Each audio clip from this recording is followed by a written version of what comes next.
అందరికీ నమస్కారం. నా పేరు అమూల్య రాజన్. నేను premier senior to consultant psychologist గా చేస్తున్నాను. ఇక్కడ నౌడేస్ మేము ఏం చూసేదంటే చాలా మంది మా సెంటర్ కి, మా హాస్పిటల్ కి, దో వీఆర్ జీరియాట్రిక్ సెంటర్, కానీ మా దగ్గర చాలా మంది యంగ్ పీపుల్ కూడా ఫర్గెట్ఫుల్నెస్, మెమరీ లాస్, ఇది జ్ఞాపకం ఉండట్లేదు మేడం, మేము చాలా త్వరగా మర్చిపోతున్నాము, చాలా ఇంపార్టెంట్ థింగ్స్ మర్చిపోతున్నాము, మా వైఫ్ నాకు పొద్దున్న చెప్పేసి పంపిస్తుంది ఆఫీస్ కి, సాయంత్రం నేను అది టోటల్ గా మర్చిపోతున్నాను, అలా మాట జరిగింది అనేసి. ఆర్ సిమిలర్లీ మా హస్బెండ్ ఇది చెప్పారు, మా చిల్డ్రన్ ఇది చెప్పారు. ఇలాంటి చాలా మెమరీ గురించి, మెమరీ లాస్ గురించి కంప్లైంట్స్ చాలా ఎక్కువ అవుతున్నాయి. సో దీని గురించి మనం ఆలోచిస్తే what is the main reason? ఇప్పుడు సీనియర్ సిటిజన్స్ లో when we see memory loss, దాన్ని మేము డిమెన్షియా అని ఒక న్యూరలాజికల్ డిజీజ్ గా చెప్తాము. దాంట్లో ఏమవుతుంది అంటే బ్రెయిన్ కొంచెం ష్రింక్ అవుతుంది. అది ఏజ్ రిలేటెడ్, జనరలీ 50-55 తర్వాత వస్తుంది. బట్ యంగర్ పీపుల్ లో వస్తుందంటే దీనికి చాలా కారణాలు ఉండొచ్చు. First and most important of course మన ఫిజికల్ బాడీని చెక్ చేసుకోవాలి. ఫిజికల్ బాడీలో ఏదైనా డెఫిషియన్సీస్ ఉన్నాయా? ఫర్ ఇన్స్టెన్స్ ఒక చిన్న డెఫిషియన్సీ లైక్ ఐరన్, అనీమియా ఉంటే కూడా మెమరీ లాస్ ఉండొచ్చు. బ్రెయిన్ సరిగ్గా ఫంక్షన్ చేయదు because blood flow to the brain related to iron molecules in the blood, ఇవన్నీ వల్ల మెమరీ లాస్ చాలా త్వరగా వస్తుంది. సిమిలర్లీ ఇప్పుడు ఒకవేళ విటమిన్ డి డెఫిషియన్సీ ఉంది, ఆర్ విటమిన్ B12 డెఫిషియన్సీ ఉంది, ఆర్ థైరాయిడ్ లో ఇంబ్యాలెన్స్ ఉంది, ఇలా చాలా కారణాలు ఉండొచ్చు మన ఫిజికల్ బాడీలో. సో ఫస్ట్ చెకప్ మీకు చాలా ఆఫ్టెన్ గా అవుతుంది, మెమరీ లాస్ చాలా ప్రాబ్లం అవుతుంది, మళ్ళీ మళ్ళీ మర్చిపోతున్నారు, మళ్ళీ మళ్ళీ కంప్లైంట్స్ వస్తున్నాయి మీ ఫ్యామిలీ నుంచి, మీ కొలీగ్స్ నుంచి అంటే, అప్పుడు మీరు వెళ్ళి ఫస్ట్ మీ డాక్టర్ దగ్గర ఇవన్నీ బ్లడ్ టెస్ట్లు, నార్మల్ టెస్ట్లు చెకప్ చేసుకోవాలి. ఇవన్నీ నార్మల్ ఉన్నాయి కానీ కూడా అప్పుడు కూడా మీకు మెమరీ లాస్ ఉంది. So what can be the reason? ఇంకా చాలా రీజన్స్ ఉన్నాయి. ఇప్పుడు మనం ఉండేది, మన life style is one of the biggest reasons. Life style కింద మనకి ఏమేమి వస్తున్నాయి? మనం ఎలా తింటున్నాము, ఎంత పడుకుంటున్నాము, what kind of quality of sleep do we have, ఎంత ఎక్సర్సైజ్ చేస్తున్నాము, ఎంతమంది ఫ్రెండ్స్, ఫ్యామిలీతో social time without any distractions ఉన్నాయి, వేరే ఏం హాబీస్ ఉన్నాయి బ్రెయిన్ ని స్టిమ్యులేట్ చేయడానికి.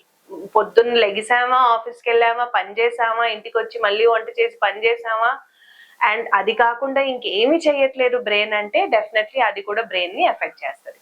సో దీంట్లో మోస్ట్ ప్రైమరీ ఇష్యూస్ ఏముండొచ్చు అంటే, first is excessive stress. Stress వల్ల మనకి బ్రెయిన్ ఏమవుతుందంటే, జనరలీ ఏది ఇంపార్టెంట్ పాయింట్ మీద అటెన్షన్ పే చేయాలో ఆ టైంలో బ్రెయిన్ కొంచెం టోటలీ బ్లాంక్ అవుట్ అవ్వచ్చు. బికాజ్ అంత స్ట్రెస్ నడుస్తుంది, మీ మైండ్ లో మీరు ఆలోచిస్తున్నారు, వంద ప్రాబ్లమ్స్ ఉన్నాయి మీరు సాల్వ్ చేయడానికి. సో ఈ స్ట్రెస్ వల్ల డెఫినెట్లీ మీకు అటెన్షన్ మీరు పే చేయట్లేదు కాబట్టి మీ మెమరీలో ఉండట్లేదు. సెకండ్లీ ఏముండొచ్చు? స్లీప్ వల్ల. ఇప్పుడు మీకు స్లీప్ సరిగ్గా రావట్లేదంటే డెఫినెట్లీ బ్రెయిన్ హెల్త్ సరిగ్గా ఉండదు. బ్రెయిన్ హెల్త్ అనేది అన్ని ఫ్యాక్టర్స్ మీద డిపెండ్ అవుతుంది. సో మీకు స్లీప్ సరిగ్గా లేదు, మీరు స్లీప్ సరిగ్గా లేదంటే ఏంటి? 12 o'clock పడుకొని పొద్దున్న 9 గంటలకు లెగిస్తే సరిపోదు. It is the timing, the brain timing ఏముందో, వాట్ ఈస్ ద టైం మనం పడుకోవాలి, ఏ టైంకి లెగాలి, అది డయానల్ సైకిల్ అంటారు, దాన్ని సర్కాడియక్ రిథమ్ అంటారు. సో ఈ రిథమ్ ఫాలో అవుతే మన బాడీ ప్రకారం, మన టైమింగ్స్, మన సన్సెట్ అండ్ సన్ రైజ్ ప్రకారం ఫాలో అవుతే ప్రాపర్ స్లీప్ దొరికినట్టు. లేదు మీరు నైట్ టైంలో జస్ట్ 2-3 hours పడుకొని అది డే టైంలో కవర్ చేద్దాం అని ట్రై చేస్తున్నారంటే that is not enough. Night sleep is very important. Okay, so ఇలాగే స్లీప్, స్ట్రెస్, మరి మీ ఫుడ్ హ్యాబిట్స్, మీరు చాలా dull sedentary kind of life style ఉండి, if you're eating too many carbs, if you're eating too much of fat, అలా ఉంటే బాడీలో too much only rice ఎక్కువ ఉండి, కూరలు తక్కువ ఉన్నాయి, ప్రోటీన్ తక్కువ ఉందంటే బ్రెయిన్ కి కావాల్సిన ఎనర్జీ రాదు, ఇంకా డల్ చేస్తుంది మన బ్రెయిన్ ని. ఓకే, సో ఇలా చాలా డిఫరెంట్ ఫ్యాక్టర్స్ ఉన్నాయి దేనివల్ల యంగ్ పీపుల్ లో కూడా ఇప్పుడు మతిమరుపు చాలా కామన్ అయిపోయింది. సో మీరు దీనికోసం ఏం చేయాలి? మీ లైఫ్ స్టైల్ ని కొంచెం టోటలీ అవ్వదు, because this is the kind of life we are living. Stress is a part of it, sleeplessness is a part of it. కానీ ఎంతవరకు అవుతుందో మీరు try to make your life style little more balanced. And most importantly everyday మీకు ఒక 1/2 hour to 1 hour time ఏదో ఒక hobby, అది just walking ఉండొచ్చు, లేకపోతే బుక్ చదవడం ఉండొచ్చు, away from screen time. Screen time is not a hobby. Screen time in fact ఇప్పుడు మీరు ఫోన్ పట్టుకుంటున్నారు, టీవీ చూస్తున్నారు, ఏదేది స్క్రీన్ మీరు చూస్తున్నారో ఇవన్నీ మీ బ్రెయిన్ ని ఎఫెక్ట్ చేస్తుంది.